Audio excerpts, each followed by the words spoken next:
Atos dos Apóstolos. Capítulo 29. Mensagem de advertência e de apelo. A primeira epístola do apóstolo Paulo à igreja de Corinto foi escrita durante a última parte de sua permanência em Éfeso. Não sentia ele, por quaisquer outros crentes, mais profundo interesse, nem dedicava mais incansável esforço que pelos crentes de Corinto. Durante ano e meio trabalhara entre eles, apontando-lhes o Salvador crucificado e ressurgido como o único meio de salvação, e instando com eles para que se rendessem implicitamente ao poder transformador de sua graça. Antes de aceitar como membros da igreja aos que professavam o cristianismo, tinha ele o cuidado de dar-lhes especial instrução quanto aos deveres e privilégios do crente cristão, e fervorosamente havia procurado ajudá-los a ser fiéis aos votos do batismo. Paulo tinha uma aguda intuição do conflito que cada pessoa há de sustentar com as agências do mal que continuamente estão procurando enlaçá-la e enganá-la. E incansavelmente havia ele trabalhado para fortalecer e confirmar os novos na fé. Apelara para que se fizesse uma inteira entrega a Deus, pois sabia que quando a pessoa deixa de fazer essa entrega, então o pecado não é abandonado. Os apetites e paixões ainda lutam por manter a supremacia e as tentações confundem a consciência. A entrega tem que ser completa. Todos os que se sentem fracos, em dúvida, que lutam para se render inteiramente ao Senhor, são colocados em contato direto com as agências que o habilitarão a vencer. O céu lhes está próximo, e eles são sustentados e socorridos por anjos de misericórdia em todas as ocasiões de lutas e necessidades. Os membros da igreja de Corinto estavam rodeados pela idolatria e sensualismo da mais sedutora forma. Enquanto os apóstolos estavam com eles, essas influências tiveram para eles pouco atrativo. A fé firme de Paulo, suas ardentes orações e fervorosas palavras de instrução, e acima de tudo sua vida piedosa, tinham-nos ajudado a negar a si mesmos por amor de Cristo, em vez de se deleitarem nos prazeres do pecado. Depois da partida de Paulo, no entanto, surgiram condições desfavoráveis. O joio, que havia sido semeado pelo inimigo, apareceu entre o trigo. E não demorou para que começasse a produzir seu fruto maligno. Esse foi um tempo de severa prova para a igreja de Corinto. O apóstolo não estava mais com eles para socorrê-los com seu zelo, e em seus esforços para ajudá-los a viver em harmonia com Deus. E pouco a pouco, muitos se tornaram descuidados e indiferentes, permitindo que gostos e inclinações naturais os controlassem. Aquele que tantas vezes havia estado com eles para que mantivessem altos ideais de pureza e retidão, não mais estava com eles. E não foram poucos os que, tendo ao tempo de sua conversão abandonado os maus hábitos, retornaram aos degradantes pecados do paganismo. Paulo havia escrito brevemente à igreja, admoestando os irmãos a não se misturarem com membros que persistissem na perversidade. Porém, muitos dos crentes perverteram o significado das palavras do apóstolo, discutindo sobre elas e desculpando-se por desconsiderarem suas instruções. Uma carta foi enviada pela igreja a Paulo, suplicando-lhe conselhos sobre vários assuntos, mas nada dizendo dos afrontosos pecados existentes entre eles. O apóstolo foi, entretanto, fortemente impressionado pelo Espírito Santo quanto a estar sendo ocultado o verdadeiro estado da igreja, e que essa carta era uma tentativa de arrancar-lhe afirmações que os signatários pudessem usar para servir a seus próprios intentos. Por essa ocasião, vieram a Éfeso membros da família de Cloé, família cristã de alta reputação em Corinto. Paulo pediu informações e lhe disseram que a igreja estava dividida.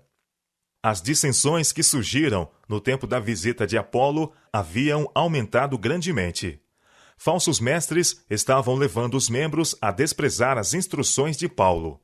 As doutrinas e ordenanças do evangelho haviam sido pervertidas. Orgulho, idolatria e sensualismo estavam constantemente tomando vulto entre os que uma vez haviam sido zelosos na vida cristã. Sendo-lhe este quadro apresentado, Paulo viu que seus maiores temores tinham mais que se realizado. Mas não deu por isto lugar ao pensamento de que sua obra tinha sido um fracasso. Com angústia de coração e com muitas lágrimas, ele procurou conselho de Deus. Alegremente teria visitado Corinto imediatamente, se esse fosse o caminho mais sábio a seguir. Mas ele sabia que em sua presente condição os crentes não tirariam proveito de seu trabalho, pelo que enviou Tito a fim de lhe preparar o caminho para uma visita pessoal mais tarde.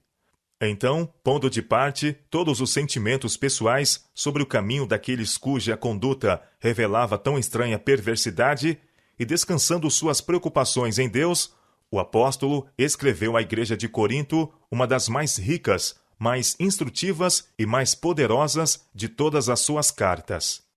Com notável clareza começou por responder às várias perguntas suscitadas pela igreja, estabelecendo princípios gerais que, se fossem aceitos, os levariam ao mais alto plano espiritual. Eles estavam em perigo e ele não podia sequer admitir o pensamento de fracassar em alcançar-lhes o coração nesse momento crítico. Fielmente os advertiu de seus perigos e reprovou-lhes os pecados. Apontou-lhes de novo a Cristo e procurou reacender neles o fervor da primitiva devoção. O grande amor do apóstolo pelos crentes coríntios foi revelado em sua terna saudação à igreja. Ele se referia à experiência deles em se haverem tornado da idolatria para o culto e serviço ao verdadeiro Deus. Recordava-lhes os dons do Espírito que haviam recebido e mostrava que era privilégio deles fazer constantemente progresso na vida cristã até que alcançassem a pureza e santidade de Cristo. Em tudo fostes enriquecidos nele, escreveu, em toda a palavra e em todo conhecimento, como foi mesmo o testemunho de Cristo confirmado entre vós, de maneira que nenhum dom vos falta, esperando a manifestação de nosso Senhor Jesus Cristo, o qual vos confirmará também até ao fim, para serdes irrepreensíveis no dia de nosso Senhor Jesus Cristo. 1 Coríntios capítulo 1, verso 8. Paulo falou claramente das dissensões que haviam surgido na igreja de Corinto e exortou os membros para que cessassem as contendas. Rogo-vos, porém, irmãos, pelo nome de nosso Senhor Jesus Cristo, escreveu ele, que digais todos uma mesma coisa e que não haja entre vós dissensões, antes sejais unidos em um mesmo sentido e em um mesmo parecer. 1 Coríntios capítulo 1, verso 10. O apóstolo sentiu-se em liberdade para mencionar como e por quem tinha sido informado das divisões na igreja. Porque a respeito de vós, irmãos meus, me foi comunicado pelos da família de Cloé, que há contendas entre vós. 1 Coríntios capítulo 1, verso 11. Paulo era um apóstolo inspirado. As verdades que ensinou a outros, ele as havia recebido por revelação. Todavia, o Senhor não lhe revelava diretamente em todos os tempos a condição exata de seu povo. Nessa ocasião, os que estavam interessados na prosperidade da igreja de Corinto e que tinham visto males nela penetrando, haviam apresentado o assunto perante o apóstolo, e pelas divinas revelações que havia anteriormente recebido, estava ele preparado para julgar quanto ao caráter desses desenvolvimentos. Não obstante o fato de o Senhor não lhe haver dado uma nova revelação para esse tempo especial, os que estavam realmente em busca de luz aceitaram sua mensagem como expressão do pensamento de Cristo. O Senhor lhe havia mostrado as dificuldades e perigos que surgiriam nas igrejas. E quando esses males surgiram, o apóstolo reconheceu-lhes o significado. Ele havia sido posto para a defesa da igreja. Devia cuidar dos salvos, como quem deve dar conta deles a Deus. Não era, pois, coerente e justo que tomasse conhecimento dos relatos referente à anarquia e divisões entre eles? Sem dúvida alguma, e a reprovação que lhes enviou era tão seguramente escrita sob a inspiração do Espírito de Deus como foram quaisquer outras de suas epístolas. O apóstolo não fez menção dos falsos mestres que estavam procurando destruir o fruto de seus trabalhos. Por causa das trevas e divisão na igreja, evitou prudentemente irritá-los com tais referências, temendo que alguns se afastassem inteiramente da verdade. Chamava-lhes a atenção para sua própria obra entre eles, como a de um sábio arquiteto, o qual pusera o fundamento sobre que outros haviam edificado. Mas nem por isso ele se exaltou, pois declarou: somos cooperadores de Deus. 1 Coríntios capítulo 3, verso 9. Não alegava possuir sabedoria própria. Antes, reconhecia que somente o poder divino o havia habilitado a apresentar a verdade de uma forma agradável a Deus. Unido com Cristo, o maior de todos os mestres, Paulo tinha sido habilitado a comunicar lições de sabedoria divina, que satisfaziam as necessidades de todas as classes, e eram aplicáveis a todos os tempos, em todos os lugares e sob todas as condições. Dentre os mais sérios males que se haviam desenvolvido entre os crentes coríntios, estava o de haverem retornado a muitos degradantes costumes do paganismo. A apostasia de um converso tinha sido tal que sua atitude de licenciosidade constituía uma violação até do mais baixo padrão de moralidade adotado pelo mundo gentil.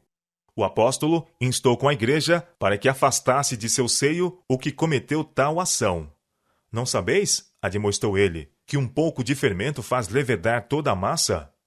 Alimpai-vos, pois, do fermento velho, para que sejais uma nova massa, assim como estáis sem fermento. 1 Coríntios capítulo 5, versos 6 e 7. Outro grave mal que havia na igreja era de ir um irmão contra outro perante tribunais. Havia sido tomadas suficientes medidas para a solução de dificuldades entre crentes. O próprio Cristo havia fornecido claras instruções sobre a maneira de solucionar tais questões. Ora, se teu irmão pecar contra ti, vai e repreende-o, entre ti e ele só. Se te ouvir, ganhaste a teu irmão. Mas se não te ouvir, leva ainda contigo 1 ou 2, para que pela boca de 2 ou 3 testemunhas toda a palavra seja confirmada. E se não as escutar, dize-o à igreja. E se também não escutar a igreja, considera-o como um gentil e publicano. Em verdade vos digo que tudo o que ligardes na terra será ligado no céu. Mateus capítulo 18, versos 15 a 18. Aos crentes coríntios que haviam perdido de vista esse claro conselho, Paulo escreveu, não em termos incertos de reprovação e advertência. Ousa alguns de vós, perguntou ele, tendo algum negócio contra outro, ir a juízo perante os injustos e não perante os santos? Não sabeis vós que os santos hão de julgar o mundo? Ora, se o mundo deve ser julgado por vós, sois porventura indignos de julgar as coisas mínimas? Não sabeis vós que havemos de julgar os anjos? Quanto mais as coisas pertencentes a esta vida? Então, se tiverdes negócio em juízo, pertencentes a esta vida, pondes na cadeira aos que são de menos estima na igreja? Para vos envergonhar o digo. Não há, pois, entre vós sábios, nem mesmo um que possa julgar entre seus irmãos? Mas o irmão vai a juízo com o irmão, e isso perante infiéis. Na verdade, é já realmente uma falta entre vós terdes demandas uns contra os outros. Por que não sofreis antes a injustiça? Mas vós mesmos fazeis a injustiça, e fazeis o dano e isso aos irmãos. Não sabeis que os injustos não hão de herdar o reino de Deus? 1 Coríntios capítulo 6, versos 1 a 9. Satanás está constantemente procurando introduzir desconfiança, alienação e malícia entre o povo de Deus. Somos muitas vezes tentados a sentir que nossos direitos estão sendo usurpados, mesmo quando não há causa real para tais sentimentos. Aqueles cujo amor por si mesmos é mais forte que por Cristo e sua causa, colocarão seus próprios interesses em primeiro lugar e se valerão de quase qualquer expediente a fim de guardá-los e mantê-los.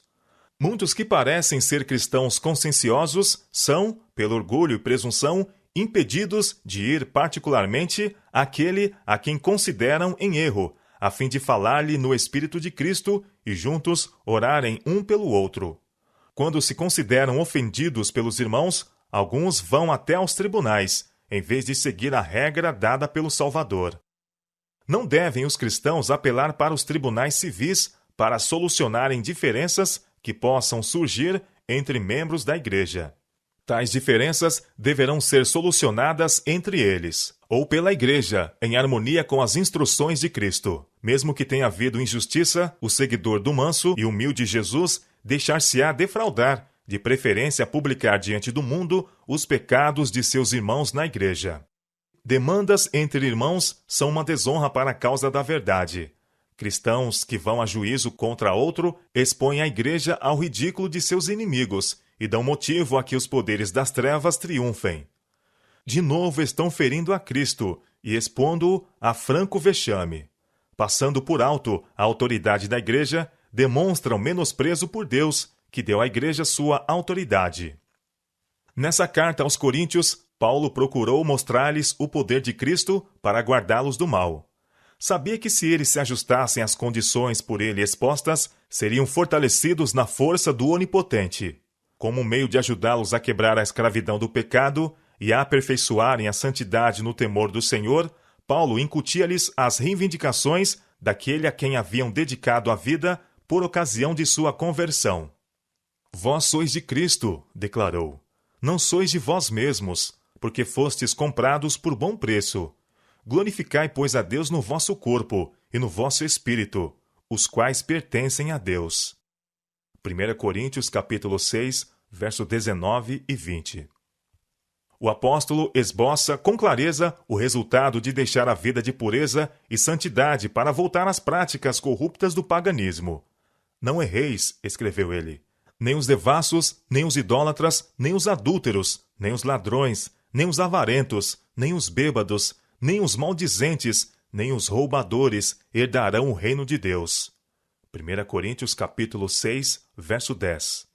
Suplicou-lhes que controlassem os apetites e paixões inferiores. Ou não sabeis, interrogou, que o vosso corpo é o templo do Espírito Santo, que habita em vós, proveniente de Deus?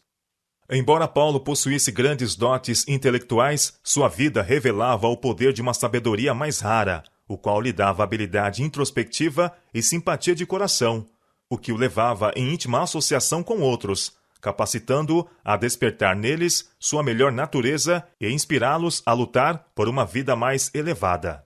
Seu coração estava cheio de fervoroso amor pelos crentes coríntios.